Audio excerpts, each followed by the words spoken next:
Terceiro dia do Tríduo da Divina Misericórdia. Descobrir na pandemia a misericórdia. Cito um ditado teológico que diz que de todo mal aparente, Deus tira um bem permanente. Diante de tantas pessoas interpretando a pandemia, interpretando a quarentena como um castigo divino, devemos olhar além disso, devemos enxergar aquilo que podemos aprender com tudo isso, porque às vezes pensamos no mal como uma punição. Fizemos algo de errado, por isso estamos de castigo. Mas podemos enxergar no mal uma escola, podemos enxergar na doença uma escola. E quantas vezes aprendemos algo justamente quando passamos dificuldades? Quantas vezes, por exemplo, aprendemos em quem nós podemos confiar quando passamos por momentos de dificuldades?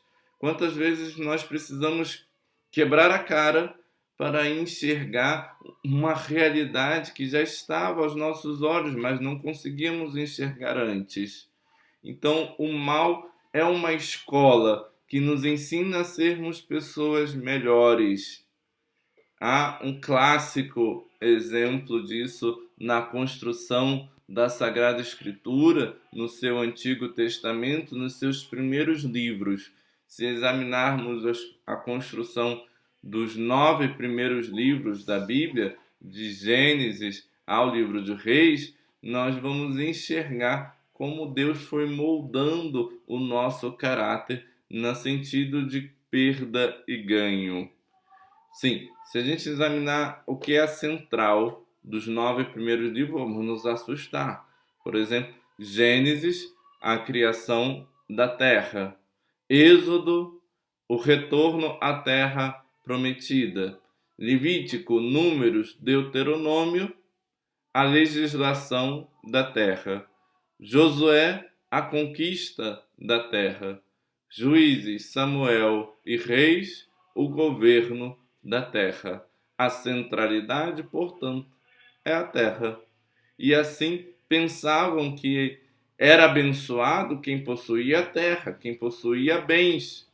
É amaldiçoado quem não possui terra, quem não possui bens. Foi necessário perder para que fossem ao exílio, ao retornar do exílio, o sacerdote Esdras faz um corte na Sagrada Escritura, dividindo os 5 primeiros livros, chamando de lei, Gênesis, Êxodo, Levítico, Número e Deuteronômio, e dá, portanto, uma nova centralidade. Levítico, capítulo 19, versículo 2. Sede santos, porque eu, o Senhor, teu Deus, sou santo. Olha, foi necessário perder, foi necessária a experiência do exílio para entender que nunca a bênção de Deus foi a terra, nunca a bênção de Deus foi a materialidade, e sempre a bênção de Deus é a espiritualidade, a bênção de Deus é a santidade de vida. Olha como a questão de perda é um ganho, porque o que se ganhou foi muito maior do que se perdeu. Se perdeu a terra, que depois reconquistaram, mas o que ganhou foi a espiritualidade, o que ganhou foi a santidade de vida, e isso é muitas vezes maior do que a perda. Também no livro do Apocalipse, no capítulo 3, no versículo 5, traz essa ideia, essa experiência de perda e ganho, mas agora falando sobre lutas e vitórias. Não há vitória sem luta. No capítulo 3, versículo 5, diz: o vencedor será assim revestido de vestes brancas.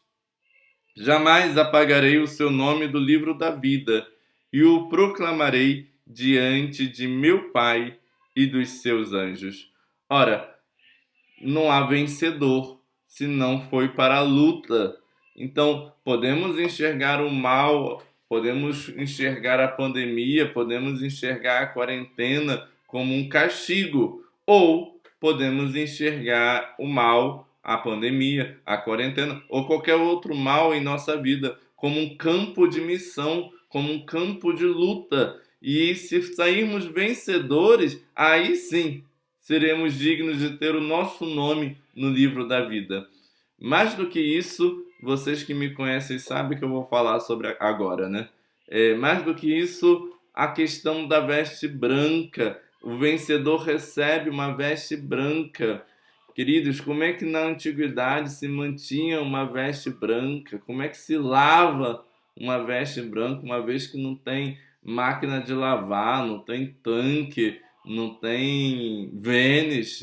Como é que se lava uma veste branca? Indo ao rio, escolhendo uma boa pedra e batendo. Aliás, o termo alvejar, que usamos hoje, alvejante, vai no mercado comprar um alvejante. Alvejar é acertar, né? Pode ser socar, bater, pegar a roupa e bater, e bater, e bater, e quanto mais bater, mais branco fica. É assim a nossa vida. Que veste branca é essa que nós vamos receber?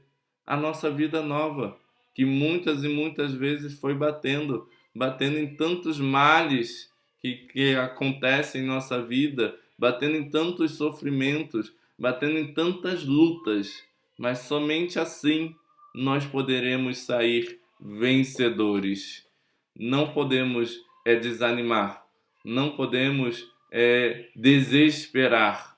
Devemos enxergar que em tudo Deus age com misericórdia. Não um Deus que castiga, não um Deus que pune, não um Deus que se ira, mas um Deus que nos trata com misericórdia, porque mesmo no sofrimento podemos aprender algo, mesmo no sofrimento podemos entender e ser pessoas melhores. Termino com a citação de Oséias, no capítulo 3, versículo 1. Vocês sabem, Oséias, Deus mandou casar com uma mulher que era prostituta e diversas vezes voltou à prostituição. E por todas as vezes que voltou à prostituição, Deus mandou Oséias buscar a sua esposa de volta. E a conclusão dessa história está nesse versículo. O Senhor disse-me: ama de novo a uma mulher que foi amada de seu amigo e que foi adúltera, pois é assim que o Senhor ama os filhos de Israel, embora se voltem para outros deuses e gostem das tortas de uvas. Assim como a mulher adúltera, o povo é adúltero, o povo que nada falta se coloca à prostituição, se coloca a deuses falsos, como dinheiro, como materialidade, como ambições, vaidade, como a sexualidade desenfreada. O povo se volta a deuses falsos, mas Deus jamais deixa de amar o seu povo e sempre os trata com misericórdia. Que o Deus de misericórdia abençoe ricamente a sua vida. Em nome do Pai, do Filho e do Espírito Santo. Amém.